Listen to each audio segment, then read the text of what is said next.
අයිබෝවාන අද දෙරන බික් ෆෝගස් සමඟයි ඔබ සජීවී එකතුවෙන්නේ අද දෙරන 24 නාලිකාවෙන් ඒ වගේ මද දෙරන 24 ෆස්බුක් ලයිවස් ඔබට සජීව YouTube බොස්සේ සම්බන්ධ වෙන පුළන් අපිත් එක් අපිට සම්බන්ධ වෙන්නේ අද රාජමාත්‍ය මුදල් හා ප්‍රාග්ධන වෙලද පුළ පිළිබඳව ව්‍යවසාය ප්‍රතිසංස් කරන අජිත්‍යවාට කබ්‍රාල් මහත්මය අයිබෝන් කලපතුමා සතුර තෙල් සම්බන්ධයෙන් ප්‍රශ්නකට තමයි එන්න කියලකිව තෙල් විතරක්න මේ උදුවගේ රටේ ප්‍රශ්න ගොඩක් තියෙනවන්න ඇතරම අපි සල්ලි ප්‍රශ්න මේ දින්න අපි රට සල්ලි තියනවද ඇතිවෙන් අපි හොඳයිද මේ ඉන්න විදිහ මොකද ඔබතුම හිතන්නේ රටට ප්‍රශ්න තියෙනවා ඕනම් රටකට දැන් මේ ප්‍රශ්න තියෙනවා අපිට විතරක් නෙමෙයි අපිටත් ප්‍රශ්න තියෙනවා අපිට මීට වඩා හොඳ තැනක හිටියනම් හොඳයි කියලා හිතනවා ඒක හොඳයි ඒ වුණාට ප්‍රශ්න වලට මුහුණ දෙන්න තමයි අපිට තියෙන්නේ ඉතින් ප්‍රශ්න තියෙනවා ප්‍රශ්න වලට මුහුණ දෙනවා යම් අවස්ථාවලදී ප්‍රශ්නට මුහුණ දෙද්දී සමහරක් අයට ඒකෙන් යම් පීඩනයක් ඇති වෙන්න පුළුවන් ඒකත් අපි තේරුම් ගන්නවා ඒ වුණාට දැන් ප්‍රශ්න එක ගැටෙමින් තමයි ඉන්නේ දැන් කියන්නේ දැන් එක ඇමතිතුමෙක් ඇවිල්ලා කියනවා අපිට සල්ලි තියෙනවා ප්‍රශ්නයක් නැහැ කියලා.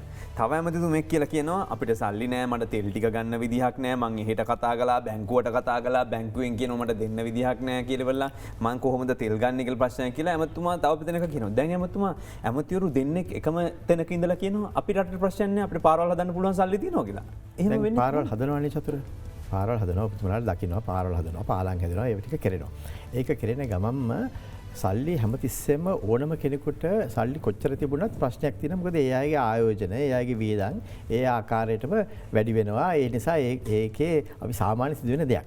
මෙතනදී අපිට දැන් සල්ලි බැංකුවෙන් ගන්නවා නම් සාමාන්‍යයෙන් කෙනෙක් බැංකුවට ගිහිල්ලා සල්ලි ඉල්ලුවොත් වෙළඳන් කරන කෙනෙක් එයාට කියන්න පුළුවන් ඉන්නෝනේ දැන් මගේ බිස්නස් මෙන්න මේකයි මම මෙන්න මේ ගානට බඩු ගන්නවා මෙන්න මේ ගානට විකුණනවා කියමුකෝ සබන් බිස්නස් එකේ ඉන්න කෙනෙක් නම් සබන් කෑල්ලක් මම ගන්නේ රුපියල් 55ට මම විකුණන්නේ 62ට කියලා කිව්වොත් එතකොට බැංකුවක් දන්නවා මේ මනුස්සයාට ප්‍රොෆිට් එකක් එනවා මෙයාට මේක ගෙවා ගන්න පුළුවන් එතකොට එයාට බැංකුවෙන් සල්ලි දෙන්න කැමතියි මොකද එයා ප්‍රොෆිට් එකක් හදයි කියලා බැංකුව සාමාන්‍යයෙන් බැංකුවට පුළුවන් නිශ්චිත කරන්න ක්‍රෙඩිට් රේටින් එක හොඳ මට්ටමක තියාගෙන පුළුවන් ඒකට කියමුකෝ ඒ සබන් වෙළඳන් කරන පුද්ගලයා සබන් එක ගන්නේ රුපියල් 62ට නම් ගන්නේ 75ට නම් 55ට නෙමෙයි 75ට නම් විකුණන්නේ 62ට නම් බැංකුව දෙයිද යාට සල්ලි බැංකුවට දෙන්න පුළුවන් පස්සේ බැංකුව දුන්නට පස්සේ බැංකුව කොහොමද ඒක ආය කරගන්නේ ඉතින් ඒ නිසා මෙතනදී යන්නේ ඒ වගේ ප්‍රශ්නත් මතුවෙනවා ඉතින් ඒ සමහරක් අය කියයි අපිට සල්ලි තියෙනවා බැංකුවෙන් ගන්න පුළුවන් කියලා ඒනොට බැංකුවෙන් ගන්න යනකොට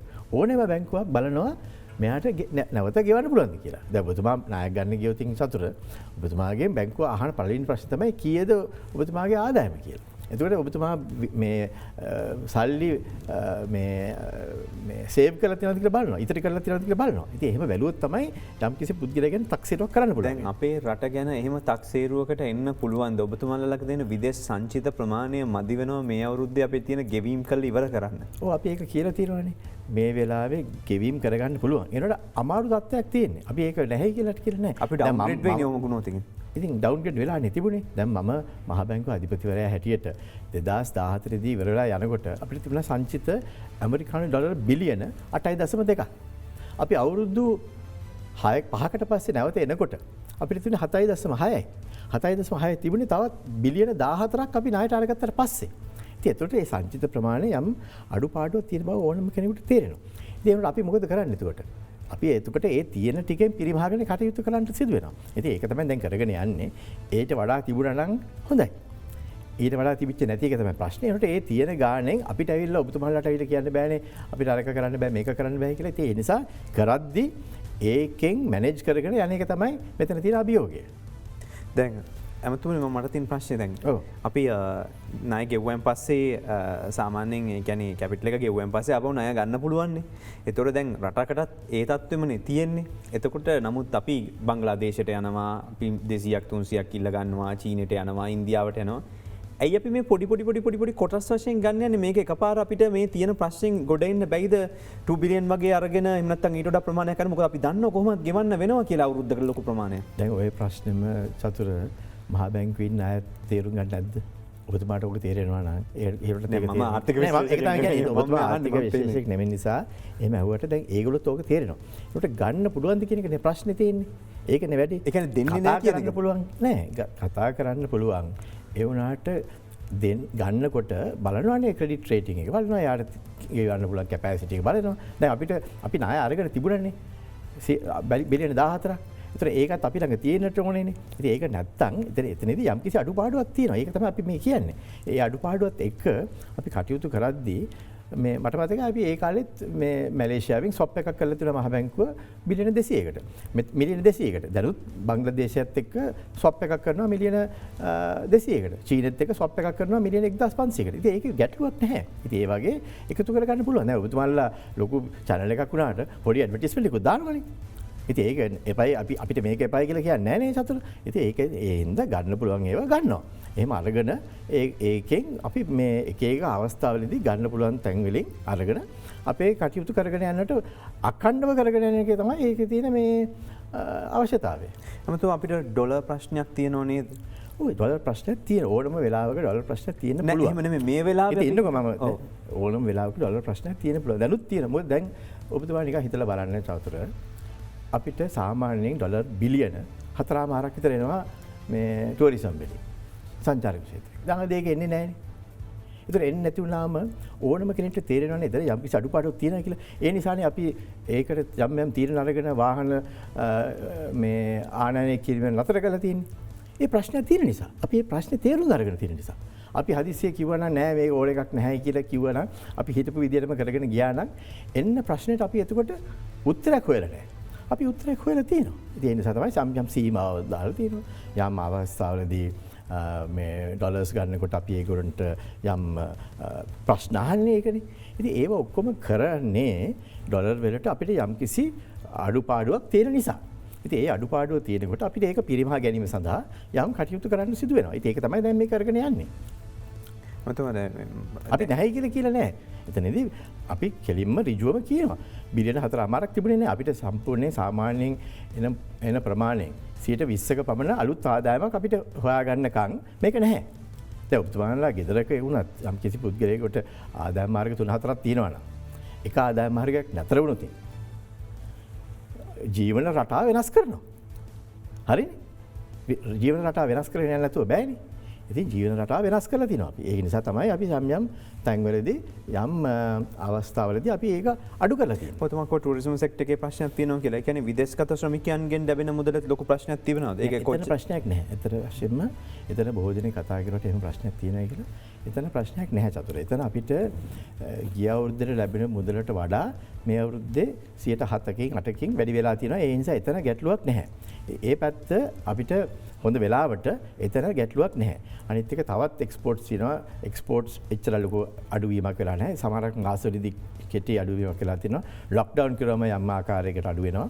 ඒ නිසා තමයි මම ලොක්ඩවුන් එක ගැන කීප කතාවක්ම කතා කරලා තියෙන්නේ. ඒකෙන් පාඩුවක් සිදු වෙන නිසා. ඉතින් ඒක සිදු වෙනවා. ඒ වුණාට සමස්තයක් හැටියට අපිට තියෙන ලොකුම බරපතලම ප්‍රශ්නය තමයි ටුවරිසම් රිසීට්ස්. සංචාරක ක්ෂේත්‍රයෙන් අපිට ලැබෙන මුදල් ප්‍රමාණය එතන දැවැන්ත ලෙස කඩාවැටීමක් තියෙනවා. ඉතින් එතන අනිත් එක අපි අපේ ආර්ථිකයේ පුරුදු වෙලා තිබුණේ, හුරු වෙලා තිබුණේ එවැනි මුදලක් ගලා එන්නට. ඉතින් ඒක නැති වුණාම ඒකට ඔරොත්තු දෙන විදිහට අනිත් පැත්තෙන් අපිට කටයුතු කරන්න සිදු වෙලා තියෙනවා.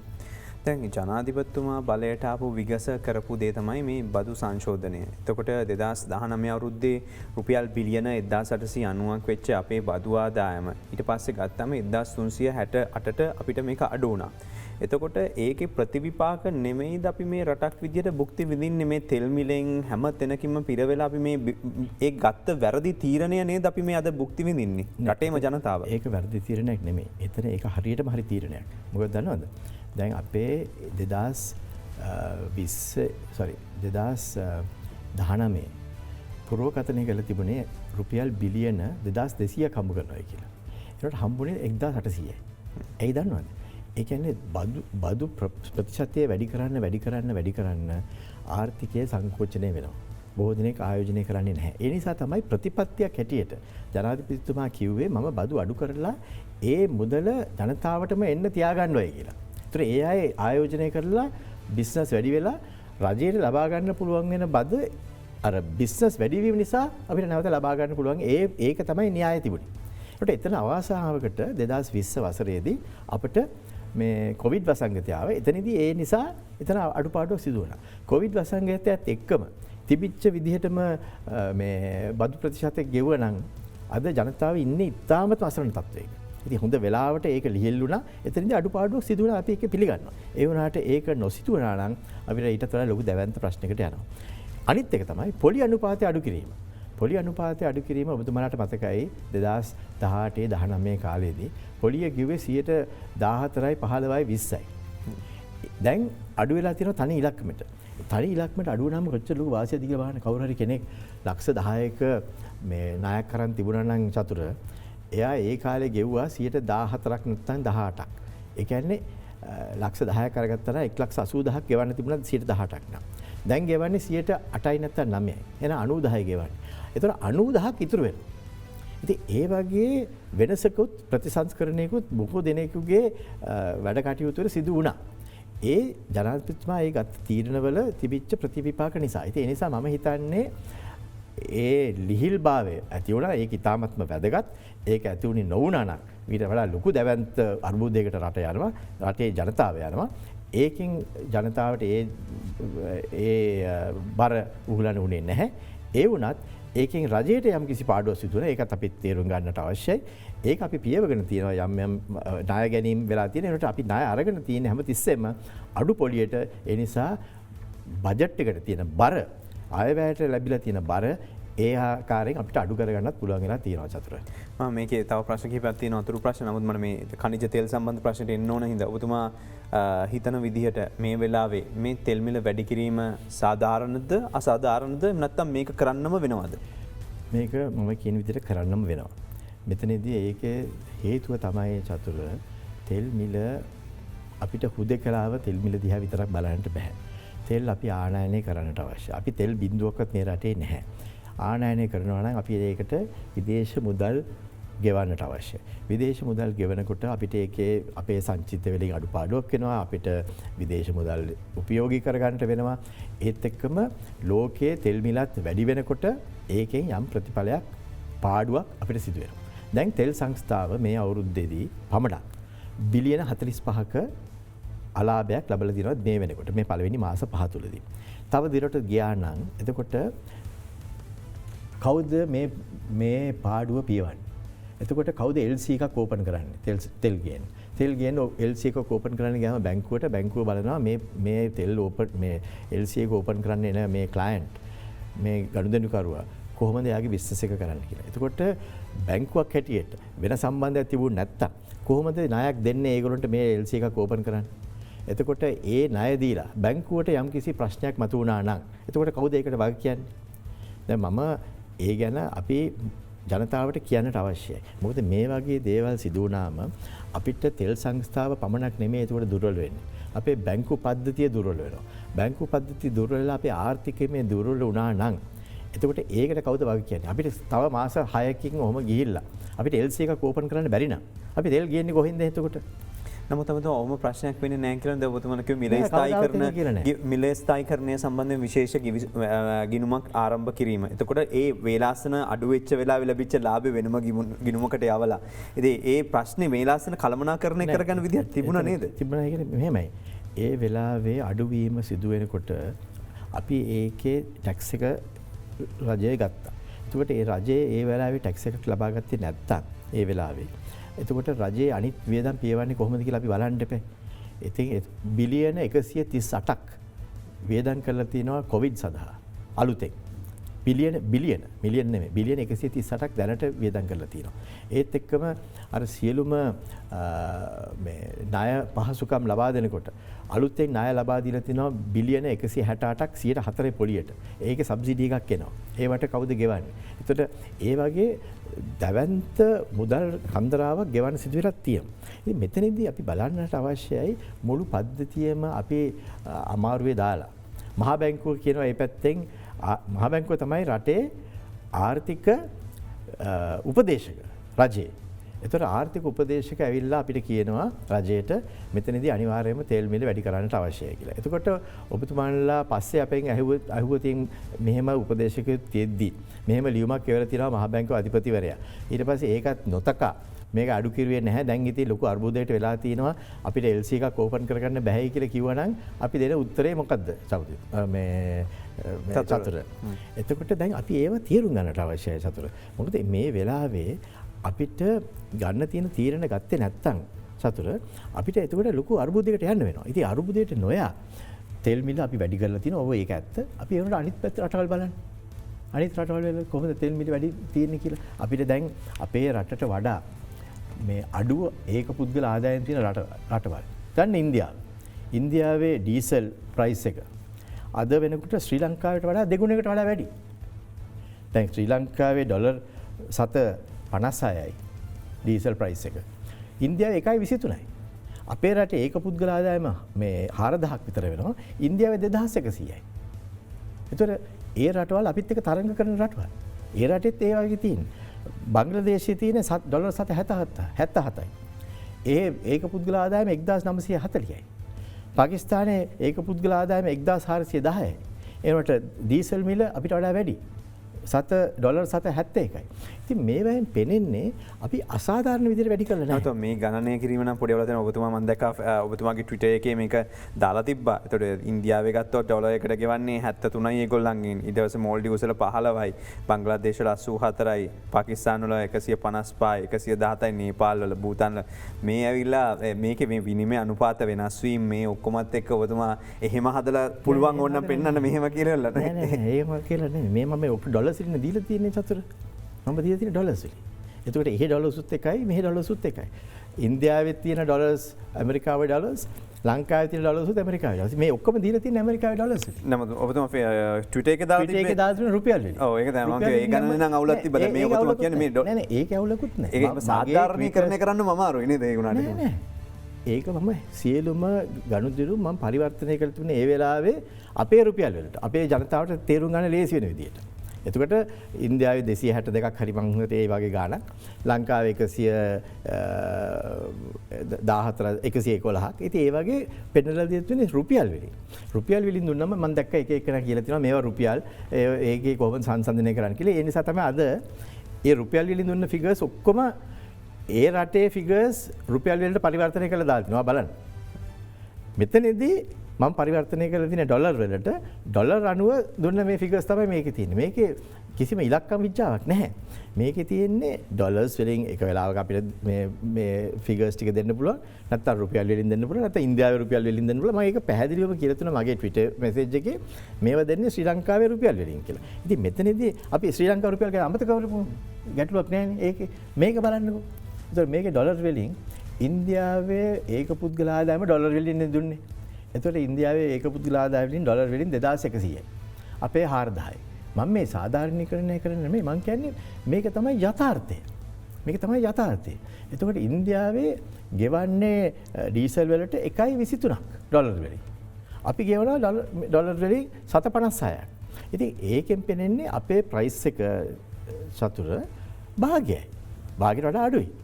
ඉතින් එහෙම බලද්දී අසාධාරණ එකක් වෙලා නැහැ. මම මේ ආපහුම මම මේ ගණන් ටික ඔබතුමාගේ Twitter එකයි බල ඉන්නේ. දැන් තෙල් කියන්නේ සාමාන්‍යයෙන් අනුපූරක භාණ්ඩයක්නේ. එතකොට උදාහරණයක් විදිහට ගත්තොත් සරලව කියනවා නම් තෙල් පාවිච්චි කරන්න අපිට වාහනයක් ඕන. දැන් දියුණු රටකට ගියන් පස්සේ සමහර වෙලාවට ලෝකයේ උසස්ම තත්ත්වයේ වාහනයක් BMW එකක් වගේ අපිට ගන්නවා නම් ඒක ලංකාවේ මිලට වඩා බොහෝ අඩුවෙන් අපිට ගන්න පුළුවන්.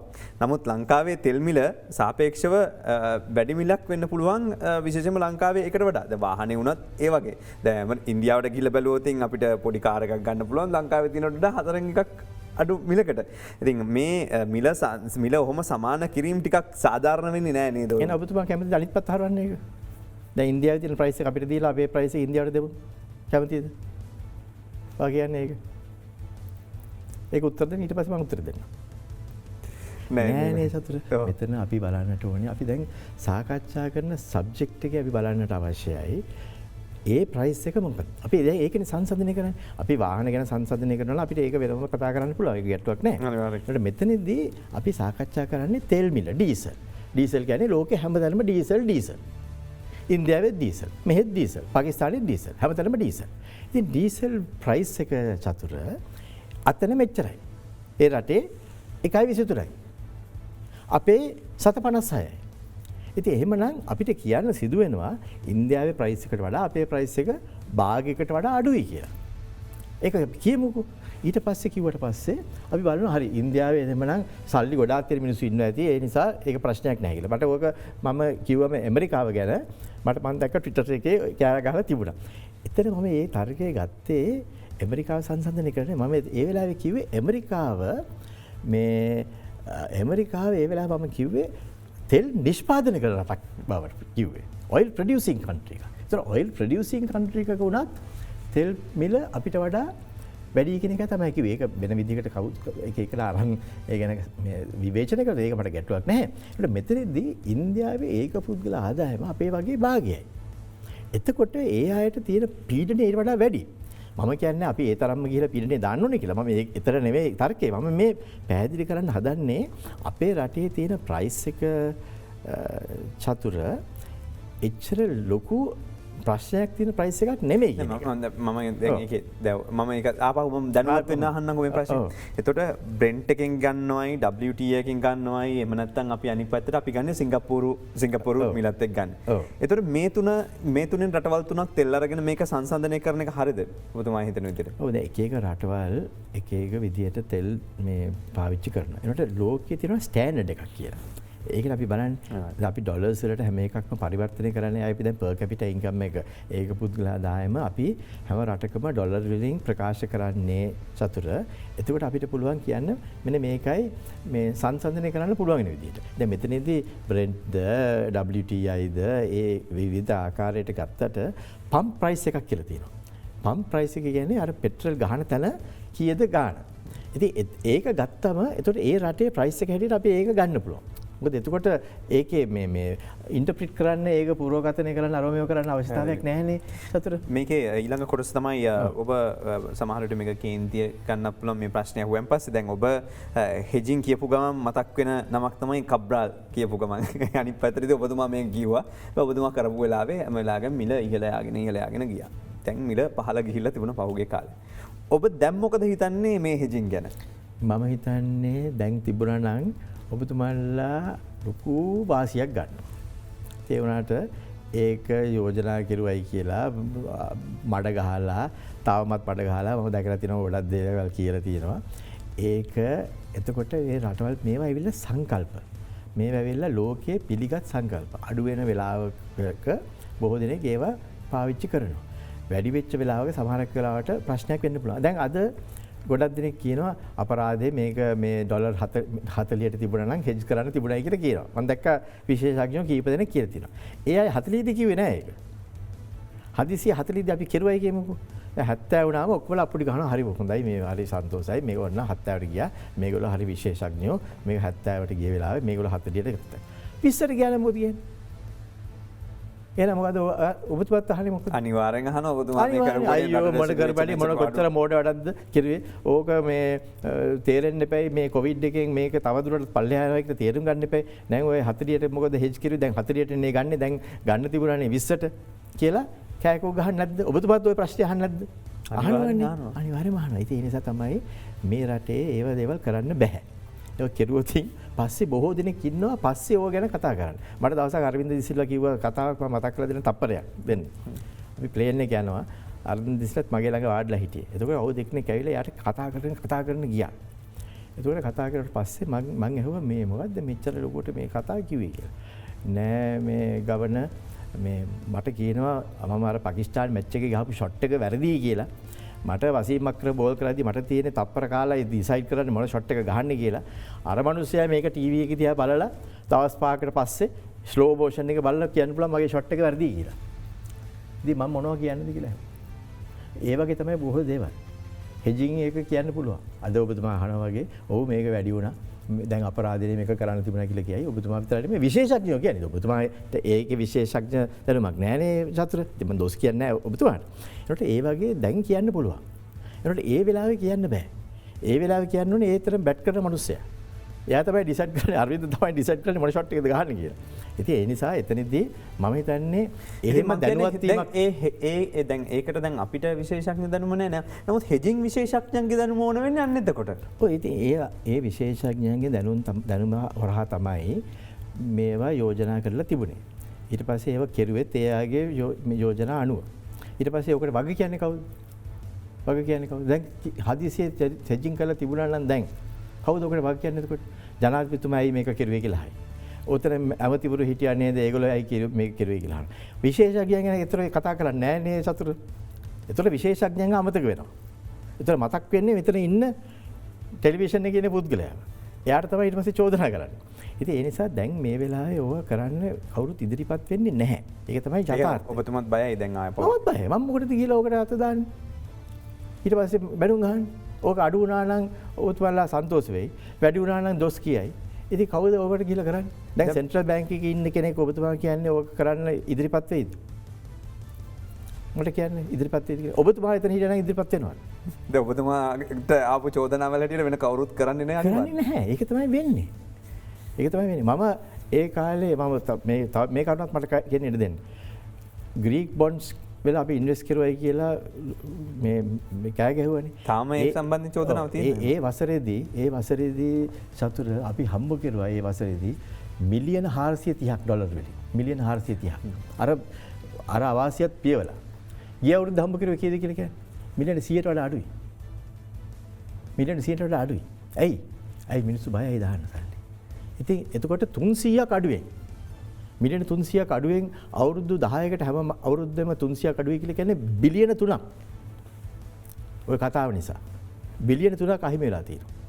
ඉතින් මේව තමයි සිදුවෙන්නේ. අත මේක අපේ රටේම සල්ලි තියෙන මිනිස්සු නෙමෙයි ඉන්නේ. මේක ඇත්තටම අපේ රටේ සාමාන්‍ය පුරවැසියාගේ සල්ලි වලින් සෙල්ලම් කරන්න බෑනේ මේක. සෙල්ලමක් නෙමෙයිනේ කරලා තියෙන්නේ. ආයෝජනයක් නේ. ගියොත් අනිත් පැත්තට ගිහින් මේක නිකන් විශ්වාසයක් තියෙනවා නිකන් මේක හරිය සුබුදු කෙලිනවා වගේ වැඩක් නෙමෙයි. මේක ටෙක්නිකල් වැඩක් නේ. මේක කරලා තියෙන්නේ ටෙක්නිකල් අයනේ. මේක කරලා තියෙන්නේ මේ සූදු කෙලින මිනිස්සු නෙමෙයිනේ. ඔබතුමා හිතන්නේ රිසර්ව් මැනේජ්මන්ට් කරන්නේ සූදු කෙලින කැසිනෝ යන මිනිස්සු කියලා. නෑනේ සතුරු. ඒක කරන්න ටීම් එකක් කියන. ඒ කරන්න ඒ කට්ටිය විශේෂඥ දැනුම තියෙන කට්ටිය. ඒ අය ලෝකේ හොඳම යුනිවර්සිටිස් එකේ ඉගෙන ගන්න තියෙන කට්ටිය. ඒ අයට ට්‍රේනින් දීලා තියෙනවා රුපියල් මිලියන ගාණක් වියදම් කරලා. ඒගොල්ලෝ මේවා කරන්නේ. නමුත් අපේ රටේ කරොත් හැමදාම පාඩුවනේ මේක යවුල දෙන්නේ. නෑ පාඩුවක් කරලා නෑනේ. වාසියක් උඩාමනේ ඒ කියන්නේ වාසිය ගැන කතා කරන්නේ නැති කියන ප්‍රශ්නේ. මම ඒකනේ මේ කියන්නේ. මිලියන 400ක් හම්බ කරාට පස්සේ ඒ ගැන නොතකා එක ට්‍රාන්සැක්ෂන් එකකින් අඩු වෙච්ච එක ගැන කතා කරන්නේ. ඔව් ඒ අඩු වෙච්ච මුදල ගැනත් ඒ අඩුනේ කොහොමද කියලාත් ඒකේ පාඩුවත් අපි කතා කරමු මේ විරාමයෙන් අරපොතක්. ඔයාලි අද දරන බිග් ෆෝකස් සමග එකතු වෙලා ඉන්නේ. අපි ප්‍රශ්න කරමින් ඉන්නේ අජිත් මාත් කබ්‍රාල් ඇමතුමත් සමග මේ රටේ තියෙන මූල්‍ය ප්‍රශ්න සම්බන්ධයෙන් අපි දැන් මෙතෙක් ඇහුවෙත් ඒ ගැන. අපි විරාමයට යෑමට ඉස්සර කතා කරපු කොටසකට මම එනවා. එමෙතන ඔබ හිතන්නේ නැද්ද මංගල සමරවීර ඇමතිතුමා හිටපු මුදල් ඇමතිතුමාගේ මිල සූත්‍රය මේ වෙලාවේ තිබ්බනම් මේ රටේ ජනයාට ඔබ පාලනය කරනවට වඩා වාසිසහගත තත්ත්වයක් ඇති වෙනවා කියලා මේ තෙල් මිලේ. මම හිතන්නේ ඒක ක්‍රමයක්. ඒ කියන්නේ හැම මාසෙම මේ වෙනස් කර යන ක්‍රමය තමයි ඒ අය යෝජනා කරලා තිබුණේ. ඒ අය කරගෙන ගියේ ඒක. අපේ ක්‍රමයේ තිබුණේ වෙනස් විදියට. මොකද අපිට අපි අවශ්‍යතාවයක් තිබුණේ නැහැ ජනතාවට පීඩනයක් ලබා දෙන්න මාසිකව. එතකොට අපි බැලුවා පුළුවන් තරම් මේක නොකර ඉන්න පුළුවන්ද කියලා. හදිසියවත් ඒක නොකර ඉන්න පුළුවන් තත්ත්වයක් ආවා නම් ඇමරිකානු ඩොලර් 40ට 50ට වගේ තිබුණා නම් අපිට මේක මැනේජ් කරලා යන්න තිබුණා. ඒකට බැරි වෙච්ච තැන තමයි මේක වෙනස් කරුවේ. ඉතින් මේකේ මිල සූත්‍රයෙන් වෙනස් කරනවද නැත්නම් මේක සමස්තයක් හැටියට බලලා වෙනස් කරනවද කියන එක තමයි මෙතන තිබිච්ච ගැටලුව. දැන් අපි තීරණය කරලා තියෙන්නේ දැන් මේ ප්‍රයිස් එකට අපි දීලා ඊට පස්සේ අඩු වුණොත් නැවත වරක් ඒ මුදල් ප්‍රමාණය ඒකෙන් ඉතුරු වෙන මුදල් ප්‍රමාණය අර ඔබතුමා මුලින්ම සඳහන් කරපු අර ස්ටැබිලයිසේෂන් ෆන්ඩ් එකට දාලා එතකොට ස්ටැබිලයිසේෂන් ෆන්ඩ් එකේ අපි මුදල් ටිකක් තියාගෙන ඉන්නවා. නැවත වරක් වැඩි වුණා නම් අපිට ඒ මුදල් ටික අරගෙන අරක පේවන්න පුළුවන්. දැන් ගිය පාර චෝදනා තිබ්බට අපි කොහොම වුණත් ආපස්සට හැරලා බැලුවෙන් පස්සේ කොස්ට් පර් බැරල් එක අපි හදලා ඊට පස්සේ ඒකට එන්නේ සිංගප්පූර් ස්ප්‍රෙඩ් එකයි ප්‍රීමියම් එකයි. කොහොමත් ඉතින් එකනේ වෙන්නේ ආපහු අපි අර ෆන්ඩ් එකට දාලා ඊට පස්සේ ඒ ෆන්ඩ් එකේ තිබිච්ච සල්ලි අපි විදුලි බල මණ්ඩලයට දුන්නා. නායක විතර විදුලි බල මණ්ඩලයෙන් එක අපිට ආපහු ගෙවුවා. ඔය වටේ යන්න දෙයක් නෑ නේද? ඒ වෙලාවේ මේක අරගෙන මේක කළමනාකරණය කරා නම්. නෑ එක විදිහටනේ. ඔය කොහොම වුණත් ඕකේ ලොකු වෙනසක් නැහැ මේ ඒකේ යන රවුම. ඒ වුණාට එතනදී අවශ්‍ය වෙලා තියෙන්නේ ප්‍රයිස් එක. එතකොට අපි හැමතිස්සෙම ප්‍රයිස් එක වෙනස් කරනවා නම් එතකොට තිබිච්ච මේ කතාව තමයි ඒ වෙලාවේ ප්‍රයිස් එක මාසෙන් මාසෙ වෙනස් කරනකොට යම්කිසි පීඩනයක් යම්කිසි අස්ථායි භාවයක් දැනෙනවා කියන එක තමයි මේ අපිට සාමාන්‍යයෙන් ලැබිච්ච මේ රියැක්ෂන් එක. ඉතින් ඒකට උත්තරයක් හැටියට තමයි ස්ටේබල් ප්‍රයිස් එකක් තියාගන්න අපි තීරණය කරුවේ. ඔබතුමාට මතක ඇති මහින්ද ජනාධිපතිතුමා ඉන්න කාලේ වුණත් අපි ඒ වගේ ස්ටේබල් ප්‍රයිස් එකක් තියාගෙන ගියා අවුරුදු ගානකට. සම අවස්ථාවලදී අඩු කරපු වෙලාවල් තිබුණා, වැඩි කරපු වෙලාවල් තිබුණා. ඒකට බොහෝ විට අවුරුද්දක් දෙකක් එකම ප්‍රයිස් එක තියාගන්නට තමයි අපේ අරමුණ වෙලා තිබුණේ. ප්‍රතිපත්තියකට රජයත් අපි අනුගමනය කරේ අන්න ඒ ප්‍රතිපත්තිය. ඉතින් ඒ ප්‍රතිපත්ති දෙකක්. එකක් තමයි මාසිකව වෙනස් කිරීම. අනිත් එක තමයි සෑහෙන කාලයක් තිස්සේ එක ප්‍රයිස් එකක් තියාගත්තම එතන ස්ථායී භාවයක් ඇති වෙනවා කියන ඒ ප්‍රතිපත්තිය. ඉතින් මේ ප්‍රතිපත්ති දෙක දෙපැත්තට කතා කරන්න පුළුවන්. ඒකට අපි අනුගමනය කරන දැනට අපි අනුගමනය කරන ප්‍රතිපත්තිය තමයි ස්ටේබල් ප්‍රයිස් එකක් පවත්වාගෙන යාම, ස්ථායී මිලක් පවත්වාගෙන යාම. ඒක කරද්දී අපි දැනට තීරණය කරලා තියෙන්නේ මිල අඩු වෙච්ච වෙලාවක ඒ මුදලත් ඒ ස්ටැබිලයිසේෂන් ෆන්ඩ් එකට දාලා දැනටමත් ස්ටැබිලයිසේෂන් ෆන්ඩ් එක පිහිටුවීම සඳහා කැබිනට් අනුමැතිය ලැබිලා තියෙනවා. එතකොට ඒක පාවිච්චි කරලා මේ ඉදිරියේදී යම් ආකාරයකින් නැවත වරක් වැඩි වුණොත් අඩු වෙලා වැඩි වුණොත් ඒකත් අපිට සමනය කරගන්න පුළුවන් වෙන තත්ත්වයක් හරි ගස්ස ගන්න. දැන් මේ ඩොලර් එක කෘත්‍රිමව පාලනය කිරීම කියන කටයුත්තේ ඔබතුමාලා අවුරුදු ගාණක් හිටියා. ඔබතුමාලට මේකේ පළපුරුද්ද තියෙනවා. ඒතර ගිය රජය ඇවිල්ලා මේක ප්‍රතිපත්තියක් විදිහට ඒගොල්ලෝ මේ ප්‍රතිපත්තිය නෙමෙයි අනුගමනය කරේ. ඔබතුමාලගේ රජයන් දෙක මාරු වෙනකොට මේ දෙකේ ගැටීමක් හැම වෙලාවකම තිබුණා. ඒතර දැන් මේ පාරත් ඔබතුමාලා මේක අල්ලගෙන ඉන්න හදනවද්ද 180 විතර සීමාවට ගෙනාවොත් මේ ප්‍රශ්න ඔක්කොම විසඳන්න පුළුවන් නේද? ඔබතුමාලගේ දැන් මොකද්ද මේ සම්බන්ධ ස්ට්‍රැටජි එක ක්‍රමෝපාය? අපිට අදහසක් තියෙනවා මේක තියෙන්නට ඕනේ 180 නැත්නම් 180 අඩු වෙන කියන එක. රුපියල තියෙනට ඕනේ ඒ වගේ මිලකට. ඉතින් ඒ නිසා එතනට ගේනට අමාරුයි මේ වෙලාවේ අපිට තියෙන මේ ප්‍රශ්න නිසා. එක්ස්ටර්නල් account එක, ඒ කියන්නේ බාහිර අංශයේ තිබෙන ප්‍රශ්න නිසා, ටුවරිසම් තාම නැවත වරක් පිබිදීමක් නැති නිසා ඒක යම් ගැටලුවක් තියෙනවා. ඉතින් ඒ නිසා අපිට ඒ තැනට ගේන්න අමාරුයි මේ වෙලාවේ. ඒකට අපිට අරමුණක් තියෙනවා එතනට ගේන්න. මොකද ඔබතුමා කිව්ව කෘතිම වශයෙන් පාලනය කරගත්තා. වචන ගන්න එපා. ඒක මම අහලා තියෙන. ඒ හින්දා මම ඒක තරහ වෙන්නේ නැහැ. මම කියන්නේ කෘතිම වශයෙන් කරන්න පුළුවන් යම්කිසි දෙයක් චතුර කෙටි කාලයකට. දැන් මම සති 9ක් ඔය කෘතිම විදිහට කරගෙන ගියා නම් ඔය චෝදනාව හරි. අවුරුදු 9ක් මම මහ බැංකුව අධිපතිවරයා හැටියට ඉන්න කාලේ අවුරුදු 9ක් අපි රුපියල යම් ආකාරයකට පාලනය කරගෙන යම් අගයකට තියාගන්න අපිට හැකි වුණා. ඒක මම හිතන්නේ කෘතිම කියලා. ඒක කෘතිම නෙමෙයි. ඒක පදනමක් එක්ක කරපු දෙයක්. ඉතින් ඒ නිසා තමයි මේ පදනම මේ කැඩුනා. ඒ පදනම බිඳලා දැම්මා. ඉතින් ඒ නිසා තමයි අපිට මේ ගැටලුව තියෙන්නේ. දැන් ආයිසරක් මේ පදනම හදන්නට ඕනේ. මේ අත්තිවාරම නැවතවරක් දාන්න ඕනේ. ඒ වෙලාව අපි ඒ අත්තිවාරම හොඳට ශක්තිමත්ව දැම්මා. ඊට පස්සේ ඒ අත්තිවාරම දුර්වල කෙරුවා. ඉතින් ඒ නිසා ඒ ගැන අපි කතා කරලා විග්‍රහ කරන්න අවශ්‍ය නැහැ මේ වෙලාවේ. ඒකට ඒ අත්තිවාරම නැවතවරක් දැම්මට පස්සේ අපිට නැවත ඔය ඔබතුමා කියන කෘතිම මම කියන සාධාරණ ආකාරයට අපිට ගේන්න පුළුවන්. ඒකෙන්ද ගේන තමයි මගේ තරමන මම මහ බැංකුව අධිපතිව ඒකද මේ හොඳ විකල්පයක් විදිහට යෝජනාවක් විදිහට ගේන්න පුළුවන් එක මේ වෙලාවේ. ඒක මේ වෙලාවේ අපේ හිතේ තියෙනවා ඒක කළ යුතු දෙයක් හැටියට. ඒකට දැන් තියෙන වාතාවරණය අනුව කරන්න අමාරුයි. ඒ නිසා තමයි ඒකට යම්කිසි කාලයක් යයි. ඒක එතනට නැවත වරක් ගෙනෙන්නට. ඒකට අපි උත්සාහය අතහැරලා දාලා මම ආයි ප්‍රශ්නේ මෙහෙම අහනවා. ඒ කියන්නේ දැන් ඒක එහෙම වෙන්න පුළුවන්. ඒ කියන්නේ දැන් ඔය කොටස් වශයෙන් පොඩ අරගන්න එක නැතුව එකපාර අපිට 5 බිලියන් විතර ගේන්න පුළුවන් කමක් තියෙනවා නම් මේ ප්‍රශ්නේ විසඳුමක් විදිහට ගේන්න බැයිද? පුළුවන්. ඒතකොට ප්‍රයිස් එක වැඩි වෙනවා. ඒ කියන්නේ දැන් මේ වෙලාවේ අපි මාකට්ස් වලට ගිහිල්ලා අපි ලොකු මුදලක් ගන්න වෑයම් කිරුවොතින් චතුර ඒක ගන්න පුළුවන් වෙන ප්‍රයිස් එක. ඒ කියන්නේ ඉන්ට්‍රස්ට් රේට් එක වැඩි වෙනවා. ඒකට ඒකත් අපි උගලන්න වෙනවා. එතකොට ඒක ඊට පස්සේ ගෙවීම කරද්දී බුලට් පේමන්ට්ස් කරන්න සිදු වෙනවා.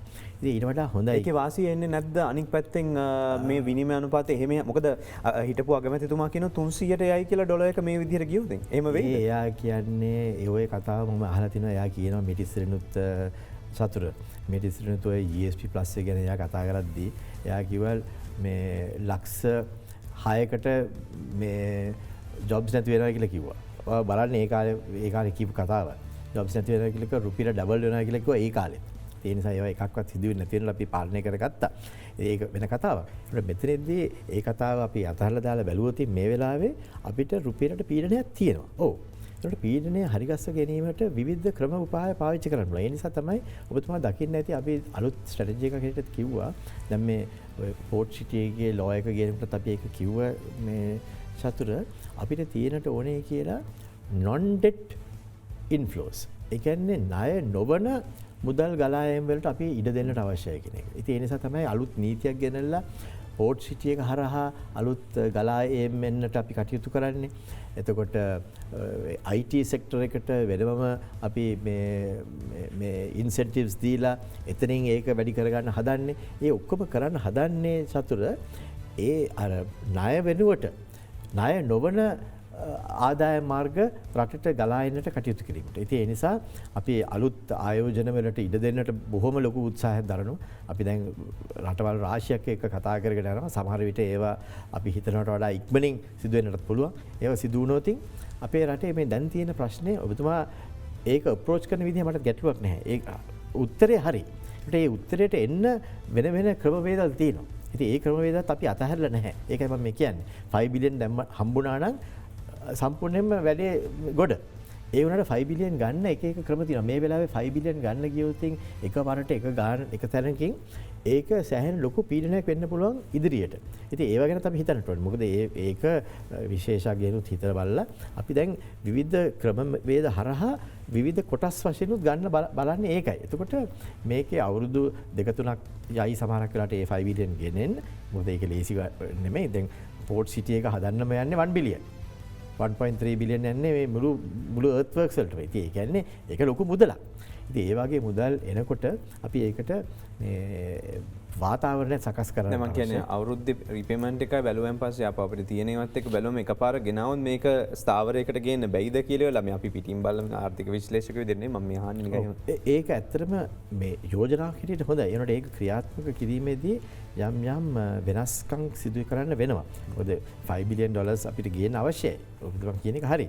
ඒනොට ඒක ගෙනෙන්නකොට විවිධ පැති වලින් විවිධ අංශ වලින් ඒක ආවනම් අනිත් එක non debt ආවනම් ඒක permanently තියෙනවා. ඒක ආයිසර නැවත වරක් ගෙවන්න සිදු වෙන්නේ නැහැ. එහෙම. ඉතින් ඒ වගේ ක්‍රමවේදයකුත් අපි අනුගමනය කරනවා. අපිට යලිත් කෙටි විරාමයකට යමු වෙන අවස්ථාවක් දෙන්න මේ big focus. යලි අද දෙන big focus සමග එකතු වෙන්නේ අම්තුමනි දැන් ඔබතුමන්ලා මෙච්චර අපහසුවක් තියෙන වෙලාවේ මේ වාහන ටික ගෙන්නනවද? වාහන 227ද ගෙන්නන්නේ? ඔබතුමාලාට 227යි ඉතුරු ටික අර ගිලන්ගත ඒ ටික එහෙම ගෙනනවද? කොහොමද කරන්න යන්නේ දැන්? ගේන්නේ නැහැ. මේ මන්ත්‍රීවරුන්ට වාහන ගේන්නේ නැහැ. දැන් ඒක කැබිනට් එකෙන් තීරණයක් ගත්තා. මම හිතන්නේ මැයි මාසේ 24 වෙනිදා මේක නවත්තන්න කියලා. දැන් නවත්තලා තියෙන්නේ. නැවතුව කිව්ව ගමන්ම ඒකේ නැවැත්වීමට යම්කිසි කාලයක් යනවා. මොකද ඒ process එකක් තිබුණානේ LCs open කරලා තියෙන්න පුළුවන්. ඉතින් ඒවා negotiate කරලා ඒවා ඊට පස්සේ නතර කරන්නට යම්කිසි කාලයක් ගිහින් තියෙනවා. අද වෙනකොට මට ඔබතුමාට කියන්න පුළුවන් ඒ ට්‍රාන්සැක්ෂන් එක නතර ගේන්නේ නැහැ. නෑ එතකොට දැන් ඒතකොට බැංකුවට ප්‍රශ්නයක් වෙනවනේ අනිවාර්යයෙන්ම ඔබතුමා ඒක ඕපන් කළානේ. ඔව් බැංකුවට ප්‍රශ්නයක් නොවන විදිහට තමයි සාකච්ඡා මාර්ගයෙන් ඒක කරගෙන තියෙන්නේ. ඒක කොහොමද එහෙම ඒ ක්‍රමය මොකක්ද කරන්න පුළුවන්. ඉතින් ඒ කියන්නේ නායකරයක් කරන්නේ ඒ ගනුදෙනුකරුවන් අතරනේ. ඒතකොට ඒ ගනුදෙනුකරුවන් ඒකට එකඟ නම් ඒ කියන්නේ ඒක ඕඩර් කරපු ඒ සමාගම එකඟ නම් ඒක මේ කරදරයක් නැතුව නවත්ත ගන්න. එතකොට ඒ නායකරේ නවත්ත ගන්න පුළුවන්. රාජ්‍ය බැංකුවට ප්‍රශ්නයක් වෙන්නේ නැහැ නේ. ඔව් රාජ්‍ය බැංකුවට ප්‍රශ්නයක් නොවන විදිහට තමයි සාකච්ඡා කරගෙන තියෙන්නේ. ඒ නිසා ඒකේ ගැටලුවක් වෙන්නේ නැහැ කිසි විටක.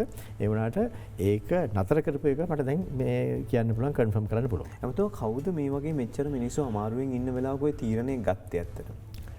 මට ඒක හරියටම කියන්න තේරෙන්නේ නැහැ. ඒ වුණාට එතනදී අපේ සංවේදී රජයක් බවට ඔබතුමාලාට පැහැදිලිනේ එකෙන් පේන්නේ සතුට යම්කිසි කෙනෙක් වැරදි තීන්දුවක් ගත්තත් යම්කිසි තීන්දුවක් අරගෙන ඒකට ඒ පිළිබඳව කරුණු ඉදිරිපත් කෙරුවම ජනාධිපතිතුමා ආගමතිතුමා ඒවට සංවේදීව අහුම්කම් දීලා එතනදී කටයුතු කරලා තියෙනවා. මොකද ඒ වෙලාවේ එතකොට තීරණය කරලා තියෙන්නේ මේක අවශ්‍ය නැහැ කියලා. එතකොට අනිත් වෙලාවට එහෙම කිරීමෙන් පෙනී යනවා අපි ඒ තීරණ ගන්න අපිට පැකිලීමකුත් නැහැ බයකුත් නැහැ. අපි ගන්න ඕන තරමදී ගන්නවා කියන එකෙත් ඒ පැත්තත් මම හිතන්නේ අපි පොඩ්ඩක් ඒ ගැනත් හිතලා බලන්න පොඩ්ඩක් දෙන්න ඕනේ පොඩි ක්‍රෙඩිට් එකක්. නෑ දැන් එතකොට කැබිනට් එක ඩිසිෂන් එකක් ගන්න ඉස්සෙල්ලා කොහොමද LCO කියන්නේ ණයවර ලිපි අනුමත කරන්නේ කොහොමද කැබිනට් තීරණයෙන් ඉස්සෙල්ලා අනුමැතිය ඉස්සෙල්ලා? ඒ අවශ්‍ය වන සියලුම අනුමැති ලබාගෙන තමයි ඒක කරලා තිබුණේ. ඒ වුණාට ඒක අනුමැතිය විද්‍රා කෙරුවම ඒක නවත්තන්න පුළුවන් වුණා තියෙනවා. එන වේලාසන ගත්ත කියලා චෝදනාවක් තියෙනවා මේ දවස් එක LC එක ඕපන් කරපු දවසයි ඩිසිෂන් එක ආපු දවසයි මම අහන්නේ.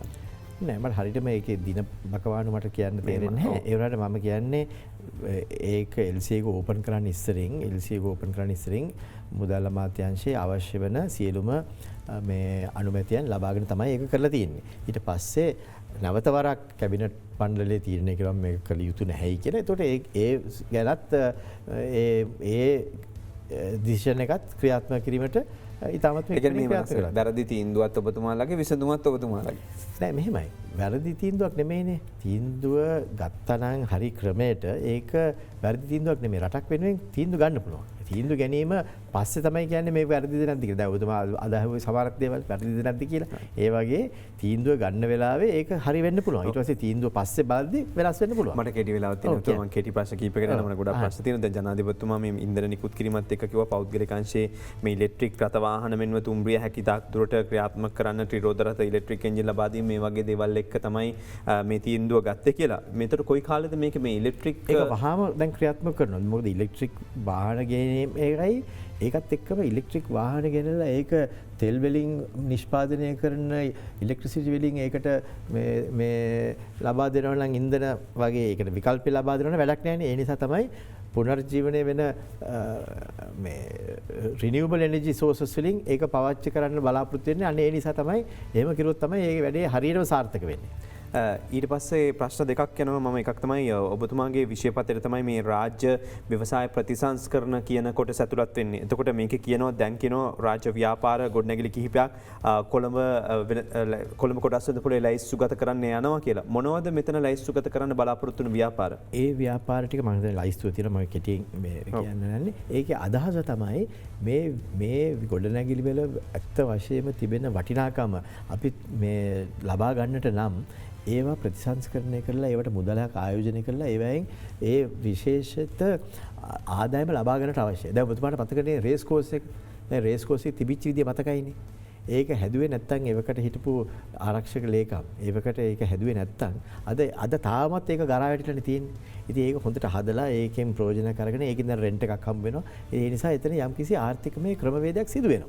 ඒ වගේ තමයි ගෆූර් බිල්ඩින්. මට මතකයි මම ඉස්සර මේ මගේ දත් දොස්තර හිටියේ ඒ ගෆූර් බිල්ඩින් එකේ. එතන යනකොට යටම තට්ටුවේ මේ සතුට මිනිස්සු මාළු අල්ලනවා. වතුර පිරීලා.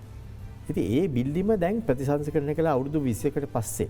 ප්‍රතිසංස්කරණය කළා ඒක හරි ආකාරයකට ඒක ප්‍රයෝජනට ගත්තා නම් ඒකේ ප්‍රතිඵලය ලැබෙන්නේ රටට. ඉතින් ඒ වගේ ඒවැය නිසි ප්‍රතිඵල ලබා ගැනීමට තමයි ඒක කරන්නේ. නැත්තම් නිකන් ඔහේ ගරා වැටෙන්න ඉඩ දෙන්න තිබුණා ඔය ගොඩනැගිලි ඔක්කොමටම.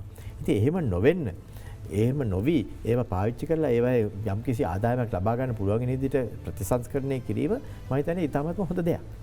ඇතුවා දැන් මේකේ ප්‍රශ්න කීපයකට කෙටියෙන් එනවා නම් දැන් ඔබතුමා රාජ්‍ය ව්‍යවසාය ප්‍රතිසංස්කරණය සම්බන්ධයෙන් කතා කරන විශේෂම දැන් විදුලි බල මණ්ඩලය ගත්තොත් 0.30 අතර ඒකක හදන පවුල් වලට රුපියල් 3.50ට විකුණන්නේ ඒකකය. එතකොට ඔබතුමාලා 30යි 60යි අතර 5.85ට විකුණන්නේ. දැන් මෙහෙම ගත්තන් පස්සේ මේ හැම ගෙවල් වලටම ගෙවල් ලක්ෂ 27ක් විතර මේ දෙකේ එකතු විතරක් තිබෙනවා. ඔබතුමාලා මේ ගානට මේක ලබා දෙනවා. ඒක ඔබතුමාලා ගත්ත ප්‍රතිපත්ති තීරණයක. එතකොට අවුරුද්දකට බිලියන 16ක් විදුලි බල මණ්ඩලයෙන් ජනනය ඒකක බිලියන 16ක් හදනවා. එක රුපියලක් වැඩි කිරීමෙන් විදුලි බල මණ්ඩලයේ පාඩුව බිලියන 16කින් අඩු කරන්න පුළුවන්. ඒතර ප්‍රතිපත්ති තීරණ ගැනීමේදී ඔබතුමාලා ඒ ප්‍රමුඛතාවය ලබා දීම සහ ඒවා ගැන අවධානය යොමු කරලා තිබෙනවද නැත්නම් ඒ සම්බන්ධයෙන් ඔහේ යන්න දීලා බලන් ඉන්නවද දැන් තීරණ ගන්න බයයි කියලා අත්හැරලා දානවද? මම හිතන්නේ ඔබතුමා හොඳ තැනකට ගෙනාව මේ සාකච්ඡාව. මොකද අපේ රටේ මේ ආර්ථිකයේ ගොඩනගලාගේ ඉදිරියට යන්නට නම් මේ හැම ආයතනයක්ම පාඩු ලබන ආයතන හැටියට අපිට පවත්වාගෙන යන්නට බෑ චතුර. ඒ නිසා සමහර තැන්වලදී අපිට ඒක තීරණ ගන්න සිදු වෙනවා. ඒ තීරණය අරගෙන දැන් ඒක තීරණය තමයි මේ තෙල් මිල පිළිබඳව ගත්ත තීරණය. එහෙම නොගෙන මේ හැම ආයතනයක්ම පාඩු ලබලා අපි ඒවට එහෙමම ගරා වැටෙන ඉඩ දුන්නොත් අලුතෙන් ආයෝජනයක් කරන්න ඉඩ නැතුව අලුතෙන් ආයෝජනයක් කරලා අලුත් තැන්වලට යන්න බැරි වෙන විදිහට ඒ ආයතන දුර්වල කිරුවොත් කවදා හරි ওই ආයතනට විකුණන්න තමයි වෙන්නේ. එහෙම නොවෙන්නට නම් මේ ආයතනත් ශක්තිමත් වෙන්නට ඕනේ. ආයතන ශක්තිමත් වීම සඳහා සාධාරණ මිලකට විකුණන්න ඕනේ. රුපියල් 16කට අරගෙන රුපියල් 3ට විකුණනකොට ඔබතුමාලා හිතන්නේ ඒ බිස්නස් එක කරන්න පුළුවන් බිස්නස් එකක්ද? නෑනේ. කරන්න බෑනේ. මම අර මුලින්ම කිව්ව සබන් කැටේ කතන්දරේ මතක් කරුවොත් රුපියල් 55ට අරගෙන 62කට විකුණන්න පුළුවන්. රුපියල් 75ට අරගෙන 62කට විකුණන්න බෑ. ඉතින් එහෙමනම් මේකේ යම් ආකාරයකට කෙටි කාලයකට සාධාරණ වෙන විදිහට මොකක් හරි ඇඩ්ජස්ට්මන්ට් එකක් කරන්න පුළුවන්. ඒකේ ගැටලුවක් නැහැ. ඒකට සදාකාලයටම ඒ විදිහටම කරන්න ගියොත් අපිට ඒව කරන්න බැරි වෙන විතර නෙමෙයි අලුතෙන් ජනනය කිරීම අලුතෙන් මේකට කැපැසිටි එකක් එකතු කිරීම ඒව කරන්නට අමාරු වෙනවා. ඉතින් ඒව ගැන සැලකිලිමත් වෙන්න ඕනේ. ප්‍රතිසංස්කරණය කරනවා කියලා කියන්නේ මිල වැඩි කිරීම පමණක් නෙමෙයි. ඒවට අවශ්‍ය වෙන මේ ව්‍යුහයත් සකස් කර ගන්නට අවශ්‍යයි. ඒ ඔක්කොම කරන්නට නම් ආදායමකුත් තියෙනට ඕනේ කියන එක මතක තියාගන්නට අවශ්‍යයි. කෙටි උත්තරයක් ඉලෙක්ට්‍රික් වාහන ගෙන්නන්නේ කියන්නේ දෙනවද බදු සහන දෙනවද? එම දෙන්න සිදුවෙනවා බවක් දැන් ඔබතුමාට තේරුම් ගන්න පුළුවන් නේ. ඒ කියන්නේ වාහන ගෙන්න ඉඩක් දෙනවනේ ඉලෙක්ට්‍රික් වල ප්‍රමුඛතාවය දෙනවද? ඔව් ඒ වුණාට වාහන ගෙනට තාම අපි ඉඩ දීලා නැහැ. මොකද දැන් තියෙන මේ ෆොරින් එක්ස්චේන්ජ් රික්වයර්මන්ට්ස් නිසා අපි ඒකට වාහන ඉඩ දෙනකොට ඉලෙක්ට්‍රික් වාහන වලට වැඩි ප්‍රමුඛතාවයක් දෙන්න තමයි බලාපොරොත්තු වෙන්නේ. අපි එක් සම්බන්ධ වුණේ අද අජිත් ටිමාට් කබ්‍රාල් මහත්මයා රාජ්‍ය අමාත්‍යතුමා මුදල් හා ප්‍රාග්ධන වෙළඳපොළ රාජ්‍ය ව්‍යවසාය ප්‍රතිසංස්කරණ රාජ්‍ය අමාත්‍යතුමා වෙනම ස්තුතියි සම්බන්ධ වුණාට මම කැමතියි තව වෙලා තිබුණා නමුත් ප්‍රමාණවත් වෙලාවක් ලැබුණා කියලා විශ්වාස කරන බොහෝ තොරතුරු වලට උත්තර හොයන්න. අපි මධ්‍යහ්න පුවත් විකාශයට යමු දැන්.